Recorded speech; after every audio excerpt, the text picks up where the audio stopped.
Ya estamos, chicas. Bueno, buenas tardes, buenas noches a todas las personas que nos acompañan desde Ecuador. No encuentro virtual. Durante todos los martes de octubre estaremos compartiendo distintas charlas con investigadoras que trabajan en temas de biología, ecología y conservación de abejas. Hoy tenemos el gusto de contar con la participación de la doctora Flor Palotini. Ella estudió en la Facultad de Ciencias Exactas y Naturales de la Universidad de Buenos Aires y actualmente es investigadora de CONICET. Flor formó parte de numerosos estudios con diversos insectos sobre comportamiento, fisiología y ecología química, y en los últimos 10 años viene trabajando en el estudio de los abejorros y contribuyendo al conocimiento de estos polinizadores. Les recordamos que pueden dejar sus preguntas en el chat de Facebook durante la charla y al final Flor va a contestarla. Ahora sí, bienvenida, Flor. Hola, buenas tardes a todos. Antes que nada, les pido perdón, pero no pudimos hacer funcionar la cámara, así que acá estoy, a oscuras. Bueno, gracias Emi y Vale Emi por la presentación y a ambas por la invitación a este octubre de abejas. Bueno, en general, si uno dice la palabra abeja a cualquier ciudadano del mundo, lo primero que se le viene a la mente es la abeja melífera, la abeja de la miel con sus numerosas obreras que forrajean, que levantan polen y néctar de las flores, que algunas personas son alérgicas. Esto es lo que se nos viene a la cabeza, pero también se nos viene a la cabeza las colmenas, además de para levantar la miel para consumo humano. Las colmenas de Apis mellifera se utilizan para brindar servicios de polinización en diversos cultivos, ya sea colza, girasol, kiwi, almendro. Y lo que se ve es que a lo largo de los años, em, la superficie de cultivos dependiente de polinizadores a lo largo del mundo aumenta y por lo tanto se necesitan más polinizadores o más colmenas de apis melíferas para poder abastecer al servicio de polinización que estos cultivos necesitan. Pero bueno, bien sabemos que además de apis melífera existen otras muchas abejas de importancia. La semana pasada la doctora Balbuena nos habló de las abejas sin aguijón de la tribu Meliponini, que pertenece también a la subfamilia Apine junto con la tribu Apini, donde están las abejas melíferas, y la tribu Bombini, donde se encuentran los abejorros más conocidos del género Bombus. Ahora, cuando hablamos de abejorros del género Bombus, se las considera abejas sociales de la tribu Bombini. A lo largo del mundo podemos ver una distribución bastante amplia en rojo en este mapa.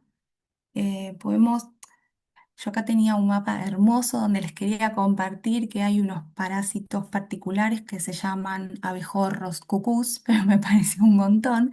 Pero sí lo que podemos ver en rojo es que se encuentran muy distribuidos a lo largo del planeta. Del género Bombus encontramos 239 especies y dentro de esas 239, 42 se encuentran en América del Sur.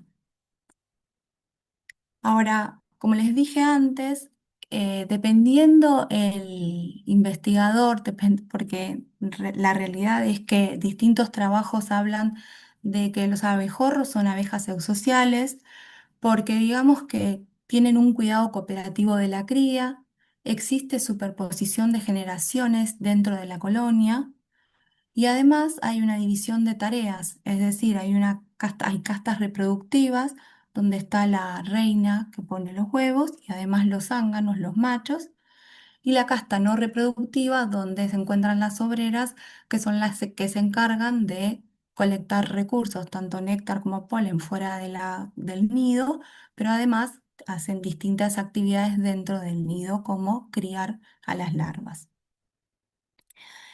Sin embargo, Estos abejorros no danzan como vimos la semana pasada, como lo hacen las abejas melíferas. Tampoco realizan trofalaxia, que es este pasaje de alimento de boca en boca, digamos, hablando mal y pronto. Pero además, en general, sus colonias no son perennes. Quiere decir que luego de 1 o 2 años, depende de la zona dentro, depende de la zona en el planeta en donde nos encontremos, las colonias luego de una temporada mueren, excepto en algunas regiones cercanas al Ecuador, donde sí se pueden encontrar colonias perennes, pero no es lo más común. Entonces, para entender un poco más de qué se trata el ciclo de vida de los abejorros del género Bombus, si comenzamos el ciclo, por ejemplo, al inicio de la primavera, una princesa, se le dice princesa o reina, que pasó el invierno hibernando bajo tierra, sale debajo de la tierra y comienza a levantar recursos, tanto polen como néctar, en las primeras flores de la primavera. Al mismo tiempo, busca un lugar donde comenzar su nido, que dependiendo la especie puede ser debajo de la tierra. Hay especies que se han cavado más de 1 metro hasta encontrar el nido, pero otras especies están solo en algún tronco bastante cerca de la superficie, digamos, o debajo de la hojarasca o debajo de pasto, de acumulación de pasto medio muerto. Depende, también se han encontrado nidos en troncos de árboles, digamos, hay bastante variedad en los lugares que las distintas especies eligen para anidar.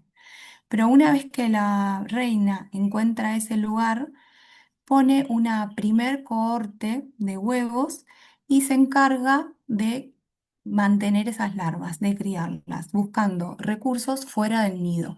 Es esa reina sola la que colecta tanto néctar como polen para ingresar al nido y alimentar a la primer cohorte de obreras de larvas que se están criando, digamos.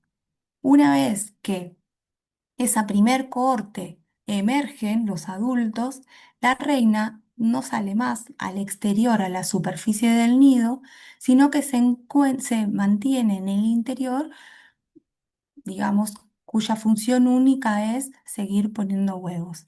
Y las obreras a partir de ese momento se encargan de la alimentación de las larvas y de la colecta de los recursos afuera del nido.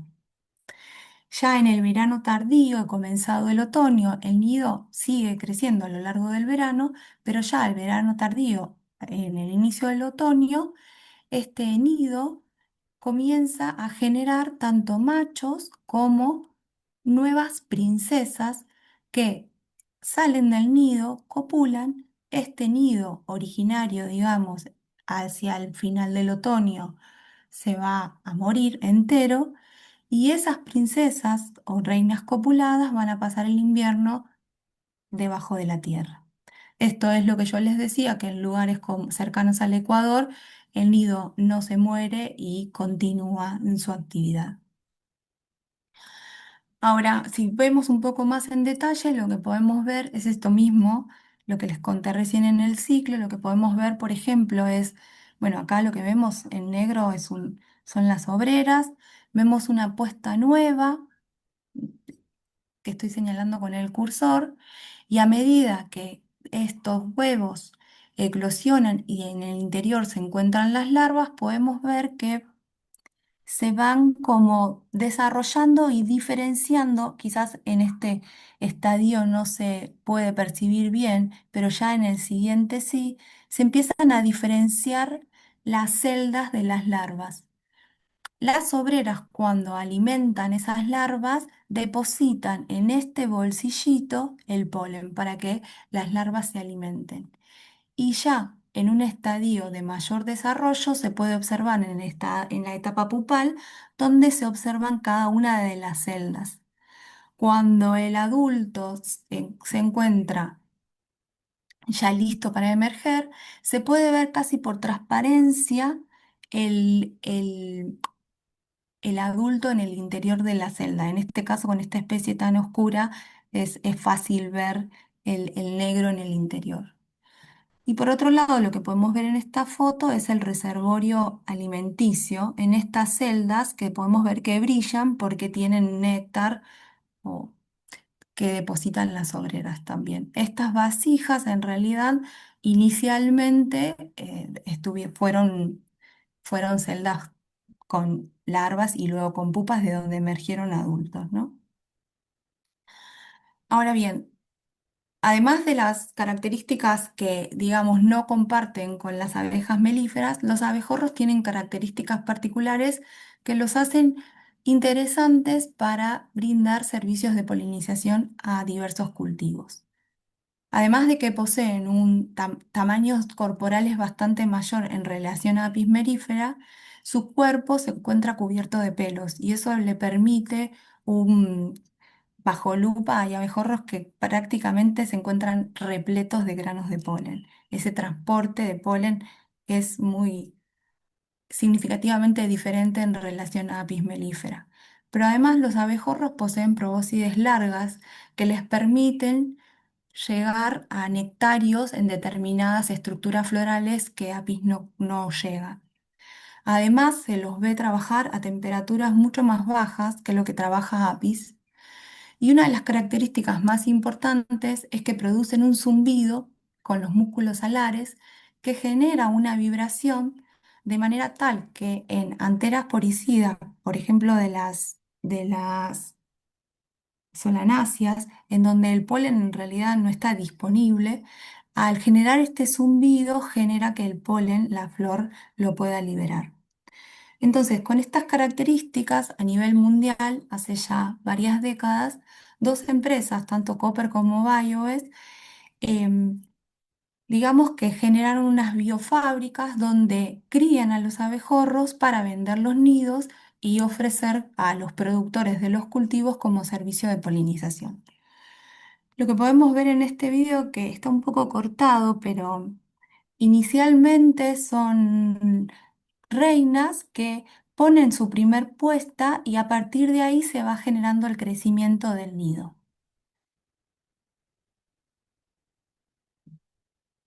Y entonces después vemos la primer corte, la segunda y una producción que depende de la especie y la zona del mundo. Estos nidos se venden alrededor de $300.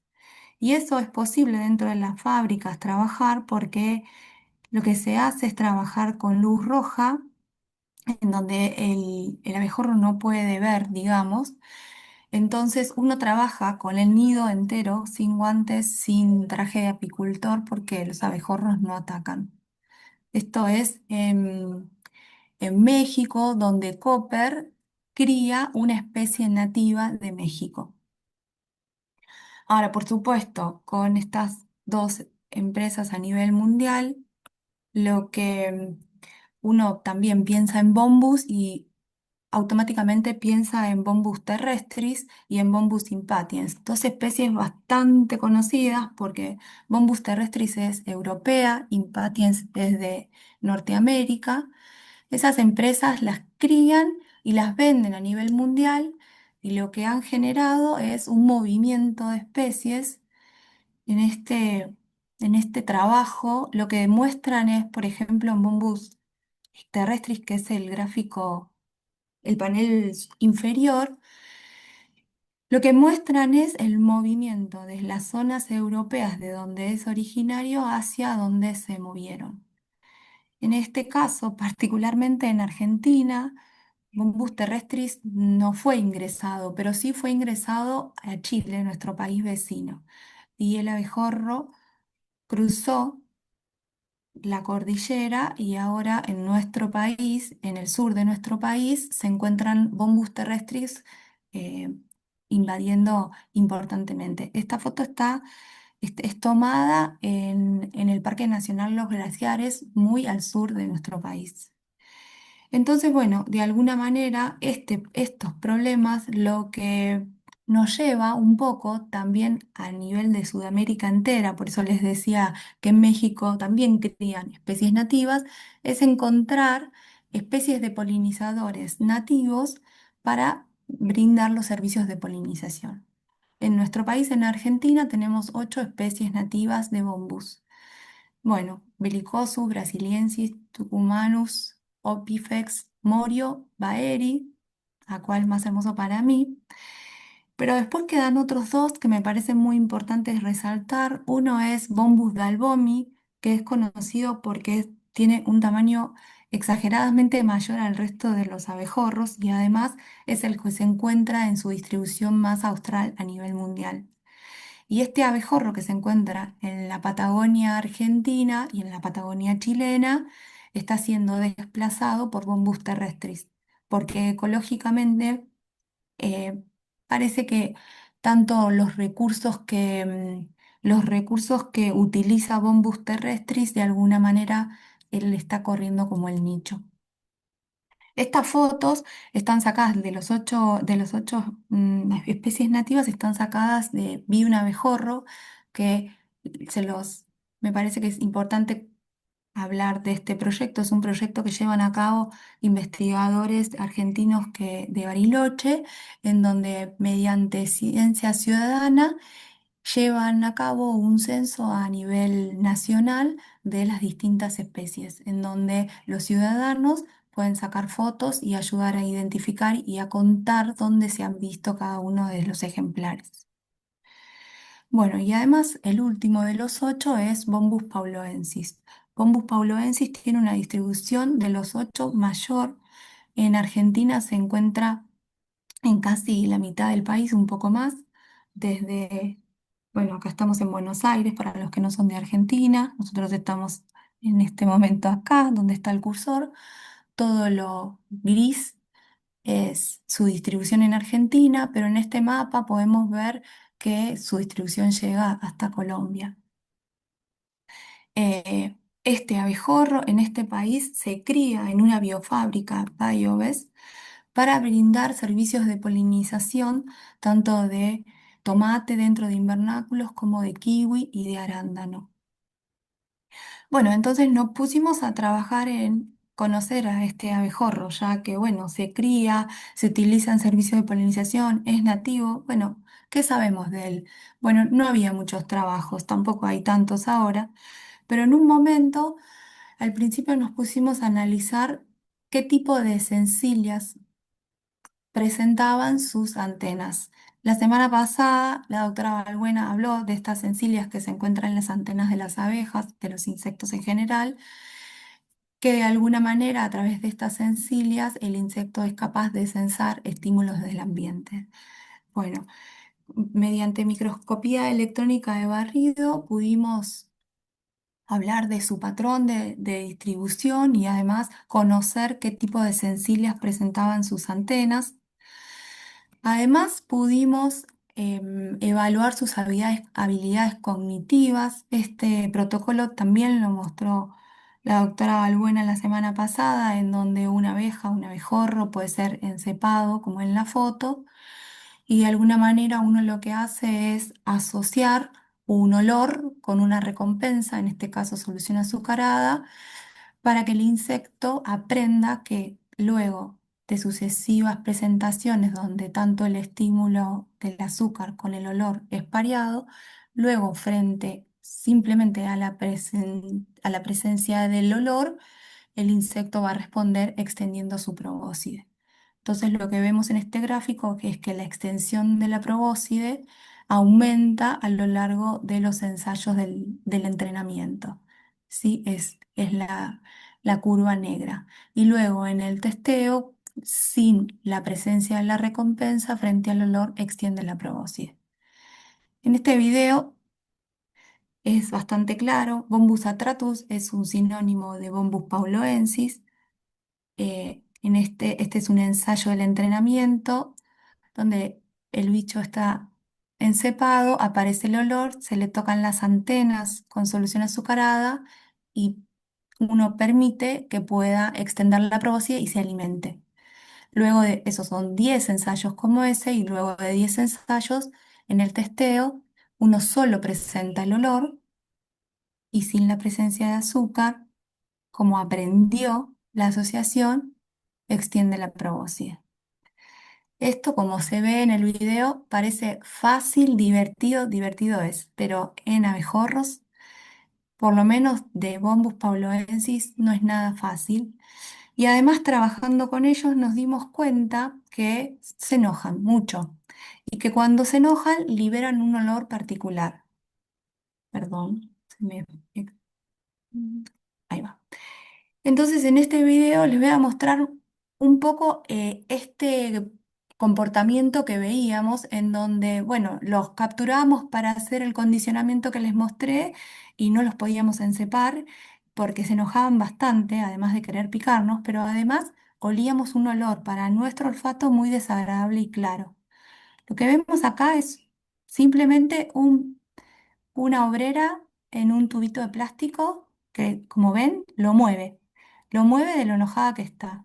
Pero mientras tanto, muerde una tela, se puede ver debajo del tubo que además está tratando de picar con el aguijón, como que se dobla su abdomen, además de morder con las mandíbulas. Y en este otro video lo que hicimos fue dejarlo, estas son dos cajas de acrílico que se encuentran conectadas una circunferencia acá, hay un agujero acá que no se ve. Entonces, sin que vea lo que hay en este interior amarillo, en realidad lo que hay ahí es la fuente de este olor del que les digo que es tan claro. Y cuando conectamos las dos cajas podemos ver este comportamiento.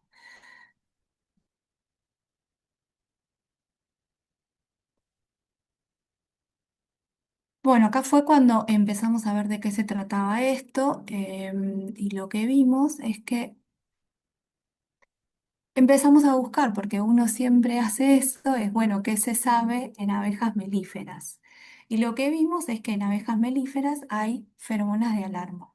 En Apis mellifera hay trabajos que demuestran que de sus glándulas mandibulares hay un compuesto que es la doceptanona, que genera que muchas abejas respondan a picar frente a la doceptanona y además, en el aguijón hay varios compuestos, pero el más importante es el isopentilacetato o el más conocido, el que gatilla un comportamiento más claro de generar una coordinación donde muchas abejas se presentan en el lugar donde está el estímulo para defender a la colmena.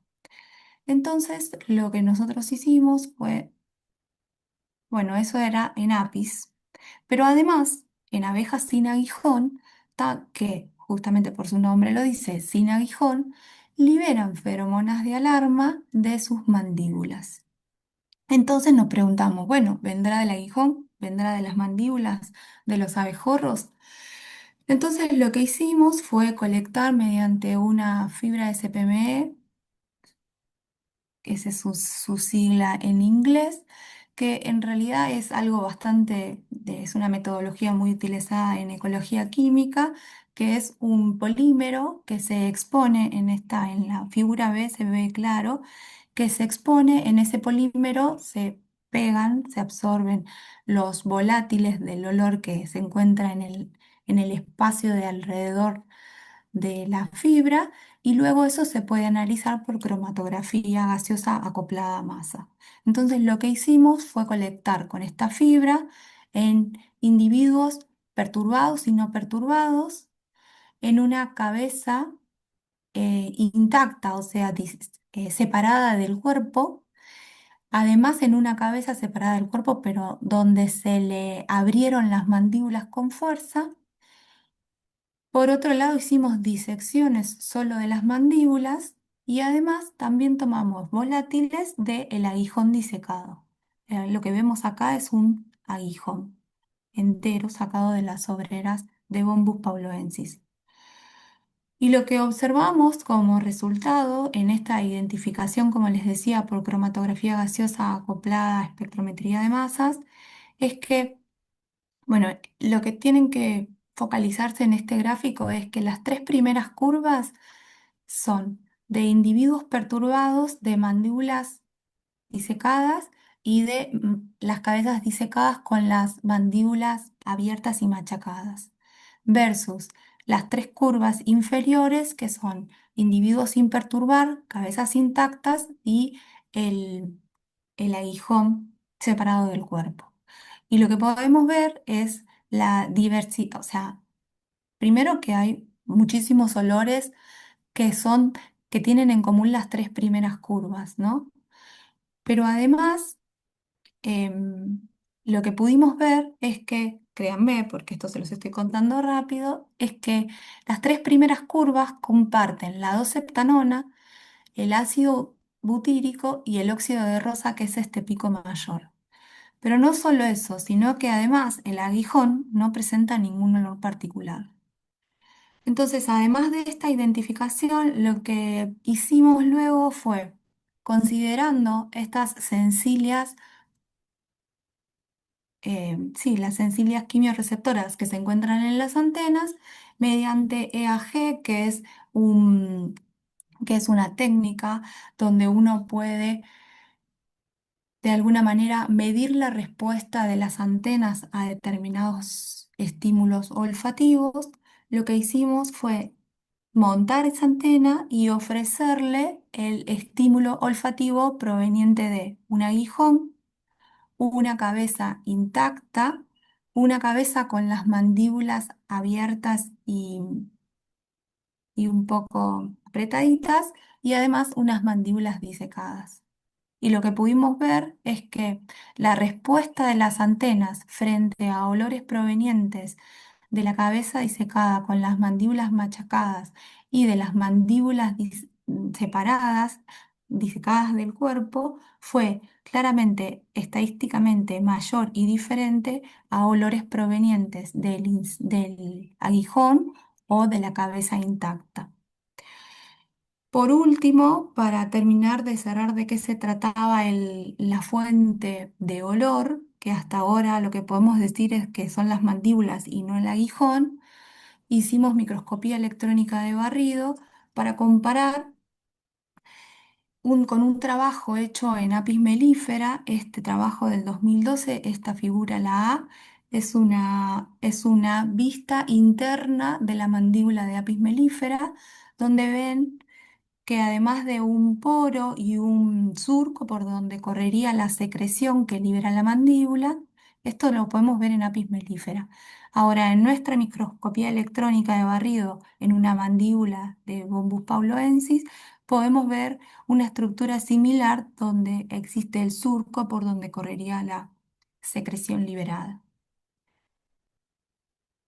Entonces, en resumen, como decía el título de la charla, bajo amenaza podemos decir que los abejorros se enojan y mucho, que claramente para nuestro olfato liberan un olor bastante desagradable, que podemos decir que este olor desagradable es la 2-septanona, el óxido de rosa y el ácido butírico, y que las mandíbulas serían la fuente de emisión.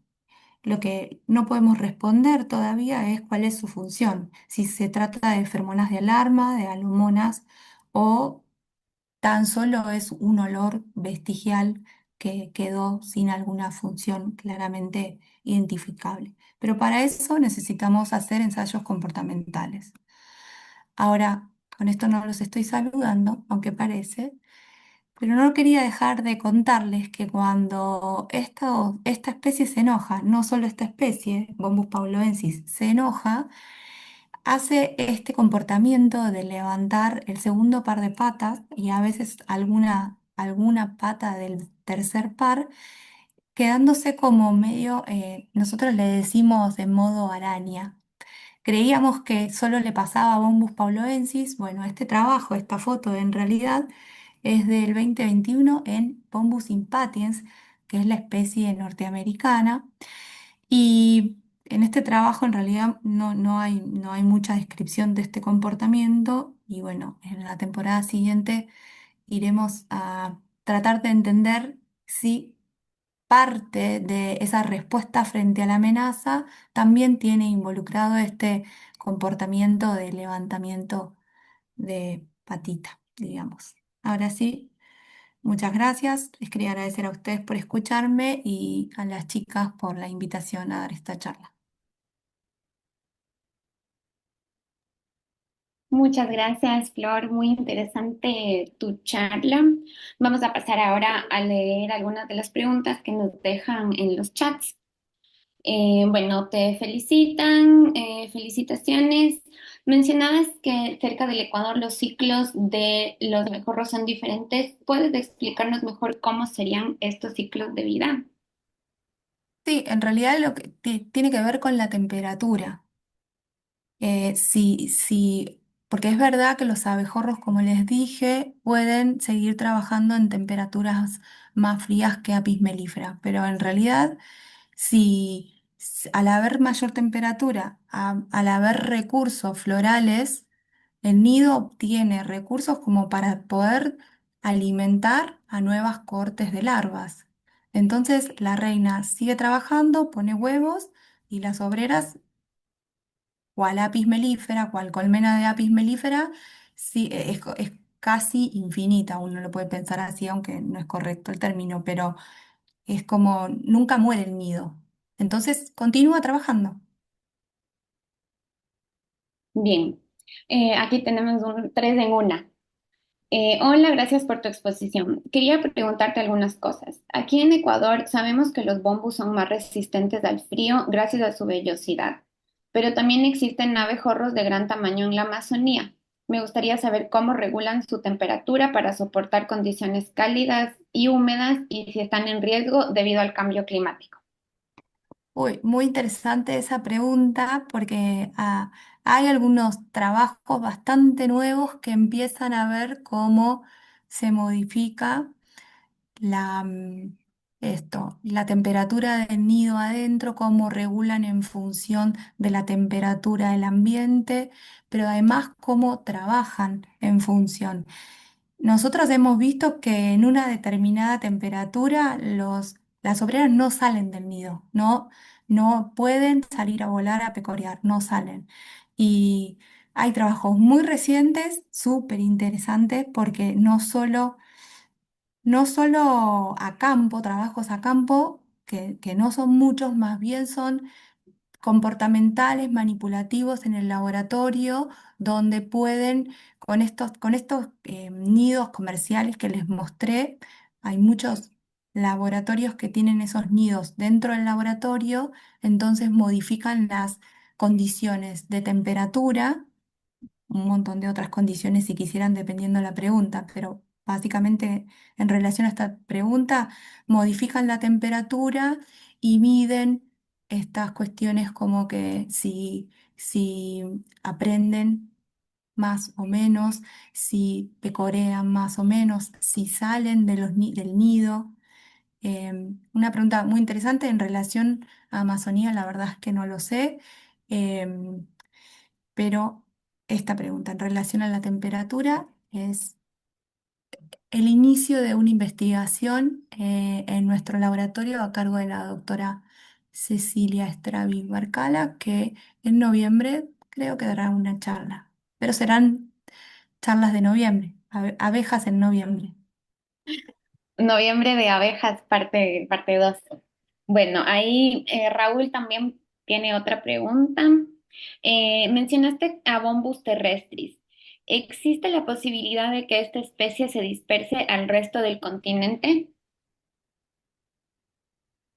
Bueno, en Argentina se encuentra, digamos, en la franja oeste, pegado a la cordillera, digamos, junto a Chile. Eh,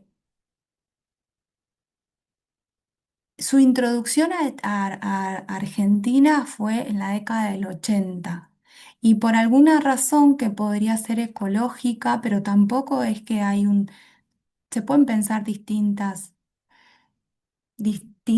teorías, hipótesis de por qué no sigue estoy hablando solo en Argentina, distintas hipótesis de por qué no sigue aumentando su distribución, pero la realidad es que ya pasan casi 20 años y para la zona de Buenos Aires no llega Bombus terrestris. Entonces, no sé por qué se da, pero por las dudas, la verdad es que hay muchísimos grupos de investigadores que ponen su fuerza y su energía en que terrestris, si todavía no llegó, bueno, que no sea comercializada en ese lugar. Por un lado, terrestris, pero por otro lado, por ejemplo, en nuestro país, Argentina, se comercializa Bombus pauloensis, un grupo muy importante y reconocido de investigadores de Mendoza no permitió, junto con otros muchos investigadores, que Bioves venda sus colmenas, sus nidos en Mendoza para cultivos de Mendoza, porque Pauloensis no llega naturalmente a Mendoza. Entonces, para evitar esos movimientos y generar desastres ecológicas, bueno, hay muchos investigadores que están diciendo, bueno, si pasó con terrestris, quizás puede pasar con otros bombus, entonces no movamos más. Y de hecho, en Canadá, por ejemplo, Canadá tiene, bueno, sabemos que tiene una extensión bastante importante. En una zona, naturalmente, de forma nativa, se encuentra a Bombus impatiens. En otras zonas donde no se lo encuentra, no están permitiendo que ni Bioves ni Copper comercialicen los nidos para evitar desastres ecológicos, mismo dentro del mismo país. Pero bueno, por eso es que, bueno, no sé, en Ecuador, por lo que estuve viendo, no hay bombus terrestris. No, No, no llega a Ecuador, pero sí, lo que vos dices ahí, algunas simulaciones, digamos, con modelos que dirían, bueno, podría llegar. claro. Nada, hay otros factores más allá de la temperatura, sí, y que también afectan, ¿no? Pero sí, hay que tener cuidado. Y te hago la otra pregunta. He leído que Bambus pangloensis presenta distintos morfotipos a lo largo de su distribución. ¿Se sabe qué factores pueden provocar esa variación? Yo no lo sé. Sí, es verdad que hay un trabajo que es como un álbum de figuritas. Uno dice, ¿cómo es? ¿Es la misma especie? Trabajando nosotras acá en Buenos Aires, no es raro ver, pero tampoco es que uno ve todo el tiempo. eh, todos los tipos. No sé yo a qué se debe, la verdad. No, no sé, no sé. Pero aparece a veces. En el mismo nido uno tiene todas las obreras negras, porque Bombus pauloensis es enteramente negro, y de repente aparece una con una manchita blanca muy característica que, bueno.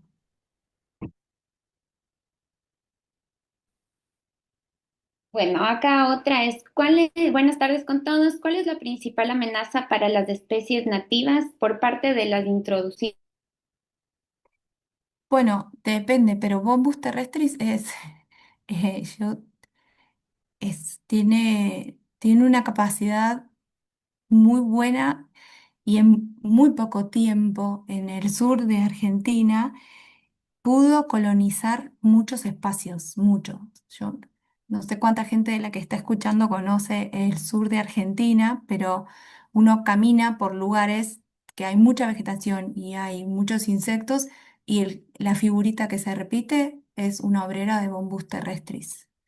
Entonces, hay distintos trabajos, pero em, en relación a Bombus dalbomi en el sur de Argentina, hay trabajos que demuestran que, por ejemplo, roban el néctar de flores nativas que utilizaría Bombus dalbomi para alimentarse. Entonces, cuando Bombus dalbomi encuentra la flor, ya no tiene recurso. Además, hay trabajos que dicen que están un poco solapados en relación a cuando las princesas, no, no solapados, sino al revés, no solapados, sino un poco corridos en relación a cuando las princesas o reinas hibernando de Bombus terrestris emergen. Entonces, parecería que terrestris encuentra mejores lugares para hacer sus nidos. Hay un último trabajo que habla justamente de las temperaturas mínimas y máximas que las dos especies, Bombus terrestris y Bombus dalbomi, soportan. Y además el tipo de pelo, el largo de los pelos de terrestris y de dalbomi.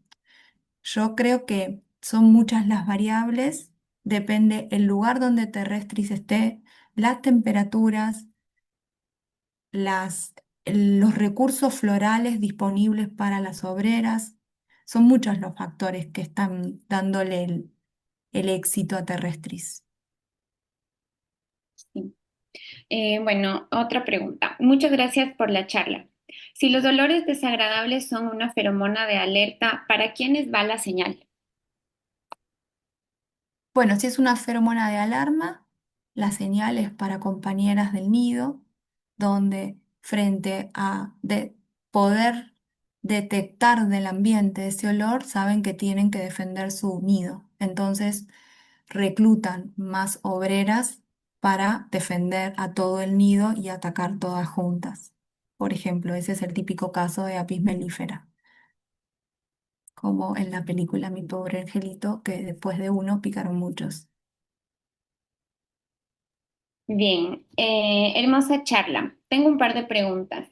¿El periodo de vida de las reinas en las colonias perennes es más prolongado que la de las colonias no perennes? En las colonias perennes, ¿cada cuánto tiempo una reina sustituye a otra? Bueno, es otra diferencia en relación a Apis mellifera.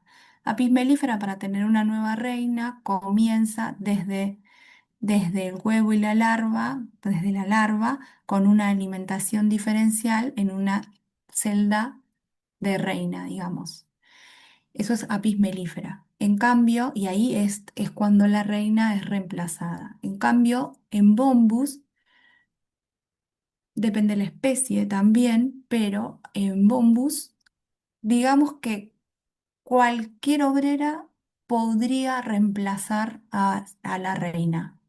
No, no es que desde larva se tiene que criar inicialmente de manera diferencial, sino que esa obrera es obrera, ya es adulta, está haciendo su trabajo dentro del nido y por cuestiones seguramente feromonales reemplaza a la reina que está funcionando. Em, de cualquier manera, todo lo que es investigación en Bombus en general tiene muchísimos menos años que lo que se sabe de Apis mellifera, ¿no? Hay mucho por hacer, mucho. Y más en especies nativas, porque es como, hay mucho por hacer en relación a Apis mellifera, si uno se para en Bombus terrestris o Bombus impatiens, pero después en todas las demás especies hay tan poca información que es como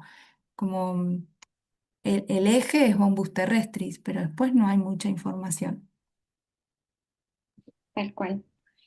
Bueno, aquí hay comentarios. Gracias por compartir toda la información sobre estas especies de bambús. Gracias por la charla. ¿Cuál sería el impacto de la cría de abejas y abejorros en sus poblaciones silvestres?